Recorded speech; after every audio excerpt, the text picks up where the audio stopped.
Okay, well, hello and welcome everyone. Here we are with another Flamecast, our way of bringing, or I guess, Geeks Out and FlameCon's way of bringing you a little taste of FlameCon year round. And today I've got a very exciting creator that I can't wait to talk to. But before, I'm just going to let them tell us a bit about who they are. So, James, who are you and what do you do? Hi, I'm James Wright. I am a writer based in Los Angeles. I write comics.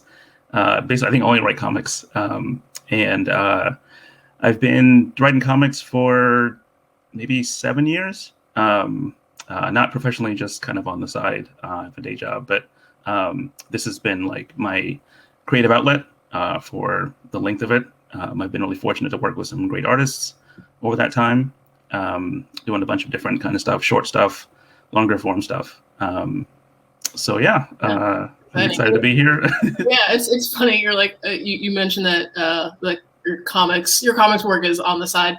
We've all got day jobs. I feel like I just wanted to double check because sometimes I end up in a room with somebody and I'm like, oh my god, like I'm thinking their career to me is larger than life, and I forget that like no, we all got this is our passion project. I was gonna say.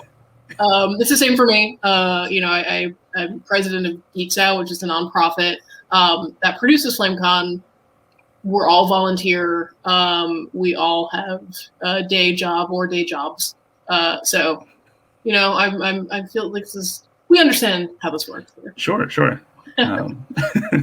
So thinking about what you're working on, long form, short form, all of that. Can you tell me a bit about who or what inspires your work? Oh, wow. I have a lot of ideas all the time, like constantly. And I think trying to narrow things down to make it into a story or whatever. What I try to do is I think of one person who I know who would like this story.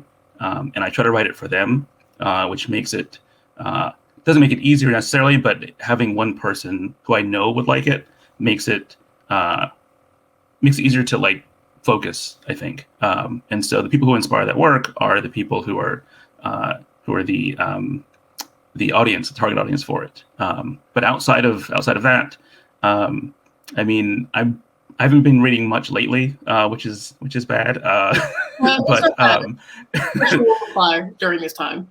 But I'm always inspired by the work my friends are doing. Mostly, I have friends who do all kinds of comics and stuff. The work that Nic, who's a friend of mine and an editor who's edited some stuff I've worked on. I'm inspired by Jillian Tamaki is one of my favorite cartoonists. Richie Pope, Eleanor Davis. There's so many people who's Sam Bosma. I mean, the list goes on. I could just keep mentioning people, but and it's yes, they're on the list. No, but it's as someone who doesn't draw, seeing how artists tell their stories, people who are writer artists who tell their stories, and seeing the work they do is always inspiring to me, even if it's not in the same genres that I tend to work in. It's always cool to see and see like what they did and how they told their stories. Yeah, I also like that approach that you have toward writing toward a person that you think that you have a specific person in mind. That never occurred to me that might be the case, but I imagine that makes your work feels very personal. Yeah, and I think that like if you try to write for too broad an audience, you'll end up serving no one. And your friends, your family, people who, so and so would love this concept or this idea, and even if they don't, at least it's something to get you to write it, get you something to complete it. And there will be someone out there who does. Ideally, the person you have it, aimed at, but also people around them or people who aren't them. And I've had some success with that, I think. Yeah. Well, that kind of makes a good tie into my next question, which is about thinking more generally about the people who make up your community. So, James, who's in your community? Where have you found these people, and what makes them your community? Where do you align with people? I have communities somewhat, I guess it's broad, I suppose. It just keeps growing, it feels, which is a good thing. But their fellow creators, what happened, I think, early, or maybe like 2015, 2016, is was working on a series with an artist in Indiana, Jackie Cross. We did a series called Nutmeg. And through doing conventions with Jackie, we met other people. And then I found people who were local to Los Angeles. And those people so slowly like became like, oh, we started talking comics and we started hanging out. And people, very diverse backgrounds and so on, but people who the connective tissue was comics. And so first it started with 4 or 5 of us, and then when people came into LA and were like, oh, join our crew, and then we sort of built from there. That core group is very important to me, in part because when I came out recently in 2018 as queer. The first people I told was them. That's great. And so having that like sense of community was cemented, I think, in that moment. Did you find yourself building queer community before you came out? I think a little bit. I knew more and more people who identify as queer. And when I did, I didn't feel alone. I knew the moment that I did was at a convention, which is a weird kind of way to have it. Everyone's story, I'm sure, is different. But I did, and it was sort of happening before I knew it was happening, or as it was happening. And when I said it out loud, and then I had this moment, and then I found my friend who I mentioned earlier, my friend Tanika, who was at the same show, and I told her, and she started like crying. And so having that happen like in a space that I am working in comics was like compounded the emotional. but I love that, because that's what I love about working in this community. The work that I do organizing is very much fueled by it started just with a passion for comics and stories, and seeing what stories could do and feeling the impact that stories had on my life. And then that brought me in close proximity with other people who shared that kind of passion. And now I'm part of a world of queer, creative, geeky people that it all just started because I was reading a comic that I liked. So I love that story. That's so good. Thank you. So as I'm starting to geek out, I'm geeking out over the list of writers you're talking about. I want to hear more about what you're consuming, what you geek out over, maybe just recently on your to read or to watch list, or just I don't know, just in general, a big thing that you were overly passionate about.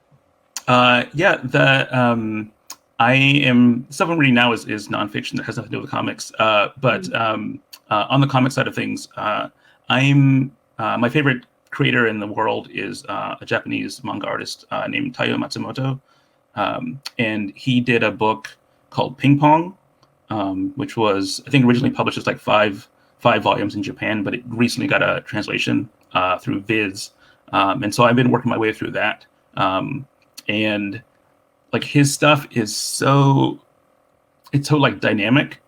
He's a manga artist just by dint of sort of being a Japanese comic artist, I guess, but his stuff looks so different. It's very dynamic. I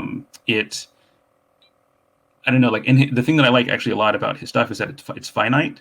It's very short.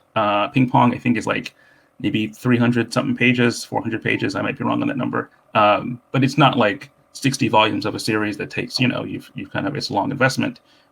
He kind of gets in, does his story, and then he gets out. And so that anything that Jillian Tamaki, I think, has a new book coming out in next year. I just read about. Is it another book with Mariko? With Mariko, mm-hmm. I don't know what it's called yet, but I don't know what it's called either. I was just on a panel with Mariko last week, and she was mentioning that she's got a lot of future plans lined up, and I'm like, tell me everything. I'm geeking out there with you too. So that's my, Taiyo Matsumoto's my guy, I guess. But really anything that anything that feels off the beaten path. I do like shorter stories. I don't feel like I have the focus to like stick with the series for a long time. Yeah. And so his stuff obviously like fits in that category. I can definitely identify with that. And if anything, that's probably why you're speaking to that, like having a finite like world that you dive into, and then like you're in it and you're out. This is the reason why, despite the fact that I am in a very geeky space, I don't read a lot of big superhero comics because I'm like, but I'd have to read 70 years of it to understand, which is that is the truth. That is the truth. I'm a completist. But oh man, well, I've had so much fun talking about what you're thinking about and how you've gotten involved in this community and where you're going. But I want to make sure that everyone knows where to find out more about you and your work. So where can people find you? I'm on Twitter at Chuck Spear, one word, ChuckSpear, and on Instagram. Instagram is locked, but or private. It's Black Bolt Speaks, all one word, BlackBoltSpeaks. Great. Well, I'm looking forward to keeping up with what you are working on next, and I will find you when the new Mariko and Jillian Tamaki book. Thank you. Really Thank you, Nick. It was good talking to you. Yeah, it was good talking to you. Have a good one. I will. Take care.